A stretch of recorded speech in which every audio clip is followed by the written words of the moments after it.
Facebook တွေဝင်ပြီးကျွန်တော်ညာဖက်အပေါ်မှာပေါ့နော်ကျွန်တော်ဒီမြင်း3ခုပုံစံလေးရှိတယ်ခင်ဗျဒါလေးတစ်ချက်နေပေးလိုက်ပါကျွန်တော်ဒါတစ်ချက်နေပေးထားပြီးရင်ကျွန်တော်ဒီမှာပေါ့နော်setting privacy ဆိုတာရှိတယ်ခင်ဗျကျွန်တော် setting privacy ဆိုတာတစ်ချက်နေပေးလိုက်ပါ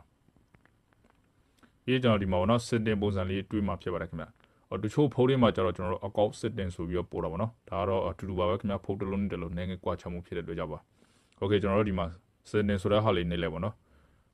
်ကျွန်တော်ဒီမှာကျွန်တော်နည်းငယ်ပြောချင်ပါလားဒီ setting ဘိုင်းဒီမှာပေါ့နော်ကျွန်တော်တို့သုံးဝင်တဲ့ဟာတွေအများကြီးရှိတယ်ခင်ဗျကျွန်တော်ဒီမင်္ဂလာပါ channel မှာလည်းဒီ setting ဘိုင်းဒီနဲ့သုံးဝင်တဲ့အကြောင်းလေးကျွန်တော်ရှင်းပြပေးထားတာအများကြီးရှိပါတယ် okay ဒါတော့ဆိုကျွန်တော်ဒီမှာပေါ့နော်like နဲ့ comment ပေးလို့မရဘူးလို့လည်းနီးကိုစပါပြောပါတယ်ခင်ဗျကျွန်တော်ဒီမှာ setting ဘိုင်းနေလိုက်ပါokay ဒီမှာ setting ဘိုင်းနေလိုက်ပြီးကျွန်တော်ဒီမှာပေါ့နော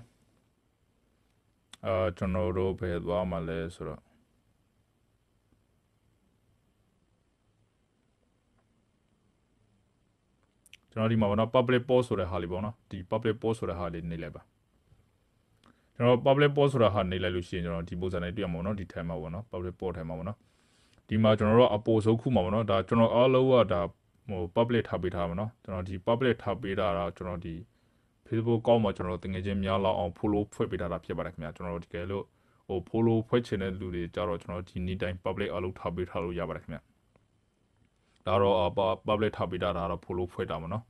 ကျွန်တော်အပေါ်ဆုံးတန်းမှာကျွန်တော်ပြပြပေးမှာဖြစ်ပါတယ်ခင်ဗျာကျွန်တော်ပို့ဆုံးတန်းမှာကျတော့ကျွန်တော်တို့ဒီ public ထားတာကျတော့ follow ဖွဲ့ထားတာပေါ့နော်ကျွန်တော် friend ထားတာမှဆိုတော့ဒါ follow မဖွဲ့ပုံမှန်တိုင်းပြန်ထားတာပေါ့နော်ဒီမှာကျွန်တော်တို့who can see you ကနေမှာနော်ကျွန်တော် follower on ဆိုတာဟာလေးပေါ့နော်ဒီနေရာမှာပေါ့နော်ကျွန်တော်ဒီနေရာမှာကျတော့ကျွန်တော်တို့ follower ဖွဲ့ပေးထားတာဖြစ်ပါတယ်friend ထားတာလို့ရှိရင်တော့ကျွန်တော်တို့ဒီပုံမှန်တိုင်းပေါ့နော်ကျွန်တော် only me ထားရတော့ဒါလောကကျွန်တော်တို့ follower မဖွဲ့တော့ဘူးနော်တယောက်တည်းတွေ့တာထားတာဖြစ်ပါတယ်ခင်ဗျကျွန်တော်ဒီမှာဒုတိယတစ်ခု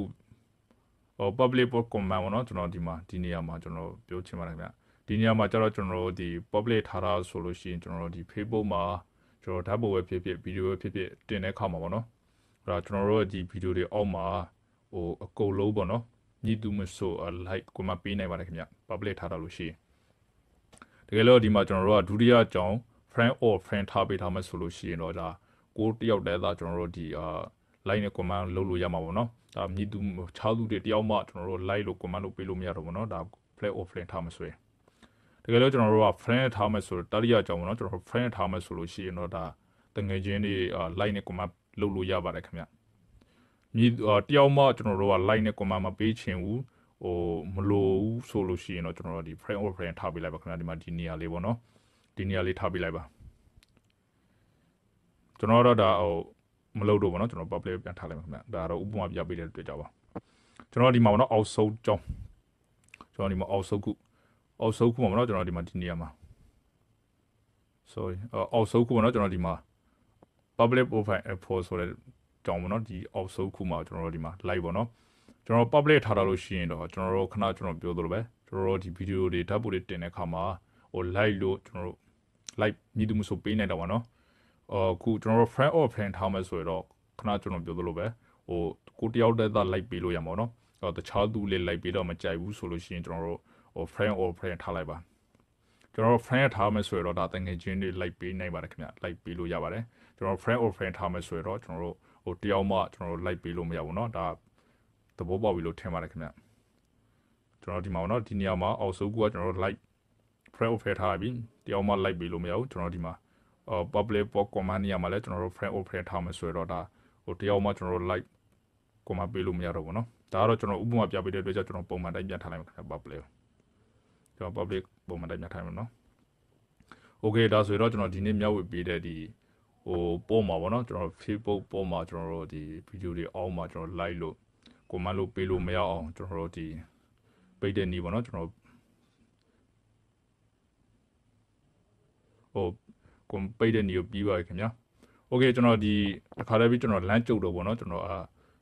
ညီကိုမောင်နှမတွေကျွန်တော်တီးထိုက်တဲ့ Facebook စင်တင်ပိုင်းနဲ့ပတ်သက်တဲ့ဟာကျွန်တော်တစ်ခါတည်းပြီးမျှဝေပေးမှာဖြစ်ပါတယ်ခင်ဗျာ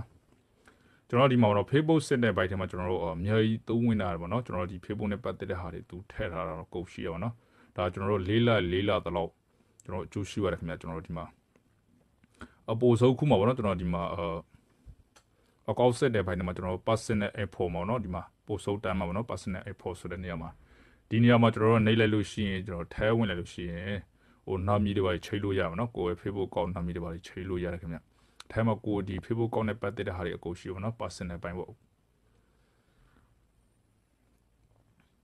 ပြီးကျွန်တော်တို့ဒီမှာပေါ့နော် security log in ဆိုတဲ့နေရာမှာနော်ကျွန်တော် security log in ဆိုတဲ့နေရာနှိပ်လိုက်ရင်ကျွန်တော်တို့ဒီမှာကျွန်တော်တို့ရဲ့ Facebook account နဲ့ဟို security လုပ်ချိုရေးပိုင်းတွေရှိအောင်နော်ဒီထဲမှာဆိုရင်ကျွန်တော် password တွေပါချိန်ချင်လဲဒီမှာကျွန်တော်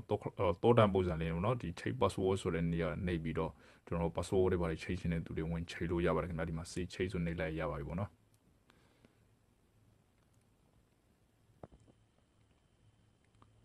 ပြီးဒီမှာကျွန်တော်တို့ပြီးဒီမှာတော့ခတ်ရတဲ့ privacy setting ဘိုင်းလည်းအများကြီးသုံးဝင်ပါတယ်နော်ကျွန်တော်ဒီမှာဒီဘိုင်းမှာပြောခင်ကျွန်တော်ဒီမှာပေါ့နော်ဒီpublic ပေါ့ခဏတော့ကျွန်တော်ဒီမှာပြောရတာ public ပေါ့ဘိုင်းပေါ့နော်ဒီမှာကျွန်တော် message ပုံစံလေးနဲ့ကျွန်တော် edit state ဆိုတဲ့နေရာမှာပေါ့နော်ဒီနေရာမှာကျွန်တော်နှိပ်လိုက်လို့ရှိရင်ဒီမှာကျွန်တော်တို့ဒီမှာဖွက်ထားတာပေါ့နော်ဒါဖွက်ထားရဲဆိုလို့ရှိရင်ကျွန်တော်ဒီကျွန်တော်တို့ Facebook line ပေါ်မှာပေါ့နော်မီဇိလေးပွင့်နေတာပေါ့နော်ဒါဒီ ကျွန်တော်တို့ line ပေါ်မှာရှိလားမရှိဘူးလားသူများတွေဟိုမသိအောင်ပေါ့နော်ကျွန်တော်တို့ဒီမှာပိတ်ထားမယ်ဆိုရင်တော့ကျွန်တော်တို့ဒီမီဇိလေးပျောက်သွားတာပေါ့နော်ဒါကတော့မီဇိပိတ်နေပါโอเคနောက်တနည်းကကျတော့ကျွန်တော်ဒီမှာကျွန်တော်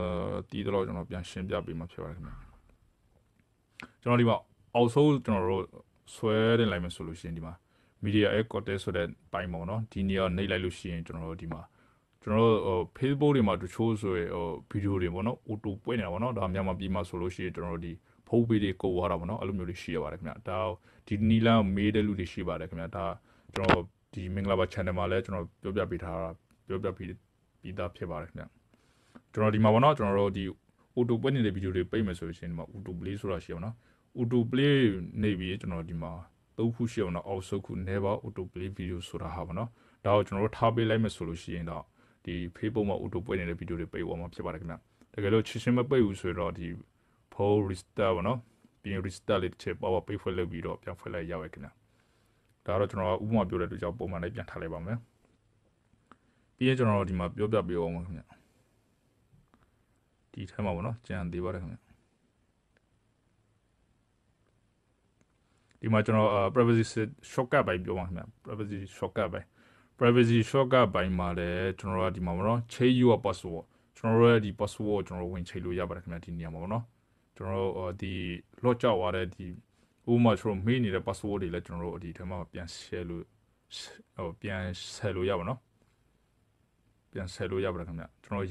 ်တချို့လုံးလေးဆိုတော့တချို့ကောက်တွေဆိုတော့ရတဲ့ကောက်တွေလည်းရတာပါနော်တချို့ဆိုရင်ဒါကိုလိုရတယ်ဆိုတော့ကျွန်တော်ဆိုလို့ခင်ဗျပြီးရင်ကျွန်တော်ဒီမှာ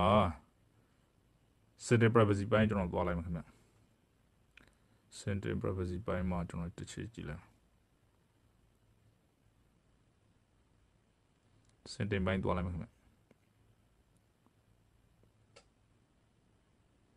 setting ပိုင်းသွားပြီးကျွန်တော်ဒီမှာပေါ့နော် privacy setting ပိုင်းတော့တစ်ချက်ကြည့်လိုက် privacy setting ဘိုက်ထဲမှာတော့ကျွန်တော်တို့သုံးဝင်တဲ့ဟာတွေအများကြီးရှိပါတယ်ခင်ဗျာကျွန်တော်ဒီမှာပေါ့နော်email who can see post ဟာညမှာနော်ဒီနေရာကျွန်တော်တို့နှိပ်လိုက်တယ်နှိပ်လိုက်ပြီးဒီမှာစာလုံးနီအောင်လေးနေပေါ့နော်ဒီရောနှိပ်ပေးလိုက်လို့ရှိရင်ကျွန်တော်တို့ဒီ Facebook ဝတ်ထဲကိုကျွန်တော်တို့မတီးတဲ့လူတွေပေါ့နော်ဝင်လာကြည့်တဲ့အခါမှာကျွန်တော်တို့ဘာမှမြင်နိုင်မှာမဟုတ်ဘူးခင်ဗျဒီနေရာကျွန်တော်စာလုံးနီလေးနှိပ်ပေးလိုက်မှဆိုရပေါ့နော်ဒါကျွန်တော်ဒီမင်္ဂလာပါ channel မှာလည်းဒီရောကျွန်တော်ပြောပြပေးထားပြီးသားဖြစ်ပါတယ်ခင်ဗျာကျွန်တော်ဒီမှာနောက်တစ်ခုက who can see you are ကျွန်တော်ဒီနေရာမှာပေါ့နော်ဒီနေရာမှာတော့ကျွန်တော်မပြောတော့ခင်ဗျာကျွန်တော်ဒီမှာ who can say you friend rocker ဆိုတဲ့နေရာမှာပေါ့နော်ဒီနေရာလေးနှိပ်လိုက်လို့ရှိရင်ကျွန်တော်ဒီမှာပေါ့နော်ကျွန်တော်တို့တခြားသူတွေပေါ့နော်ကျွန်တော်တို့တင်ငယ်ချင်းဖြစ်ဖြစ်ကျွန်တော်တို့ကိုယ်ရမတီးတဲ့လူတွေပေါ့နော်ကျွန်တော်တို့ဒီ ADD friend လာလို့မရအောင်နော်တငယ်ချင်းဖြစ်လာအဲ့လိုမရအောင်ကျွန်တော်တို့ဒီမှာပိတ်တယ်နေပေါ့နော် friend or friend ထားပေးလိုက်မယ်ဆိုလို့ရှိရင်ဒါဆိုကျွန်တော်တို့တငယ်ချင်းဖြစ်လာအဲ့လိုမရတော့ဘူးနော် ADD friend ပျောက်သွားတယ်ခင်ဗျဒါတော့ကျွန်တော်တို့ဒါပုံမှန်လိုက်ပြထားတယ်မယ်ဥပမာပြလို့ပြရတယ်ကြောင့်ပြီးရင်ကျွန်တော်တို့ဒီမှာအများကြီးရှိပါတယ်ခင်ဗျာကျွန်တော်တို့ဒီသုံးဝင်ပုံတွေကျွန်တော်ဒီမှာဖုန်းလော့ကြောက်ဖုန်းပိုင်းနဲ့ပြန်တယ် okay ကျွန်တော်ဒီမှာအောက်ဆုံးတစ်ခုလေးနောက်ဆုံးအနေနဲ့ကျွန်တော်ပြောပြပေးလိုက်မှာဖြစ်ပါတယ်ခင်ဗျာdo you say social agent or site or people to your profile ဒါတော့ကျွန်တော်ကြာသိမိရဒါလည်းပြောပြပေးထားတာဖြစ်ပါတယ်ခင်ဗျဒါဒီနေရာမှာကျွန်တော်တို့ကပိတ်ထားတာပါနော်ပိတ်ထားတဲ့ဆိုလို့ရှိရင်ကျွန်တော်တို့ကဒီ Facebook account နာမည်ပေါ့နော်ကျွန်တော်တို့တခြားသူတွေမမြင်နိုင်တော့ဘူးခင်ဗျတကယ်လို့ကျွန်တော်တို့ဒီနေရာမှာပေါ့နော်ပြန်ဖွဲ့ပေးထားလိုက်မယ်ဆိုလို့ရှိရင်ဒီမှာဒီနေရာမှာ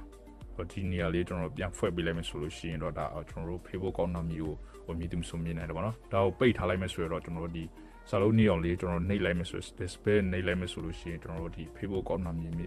ဘယ်သူမှလည်းမမြင်နိုင်တော့ဘူးပေါ့နော်ဒါကတော့ကျွန်တော်နာမည်ဖြောက်နေပါ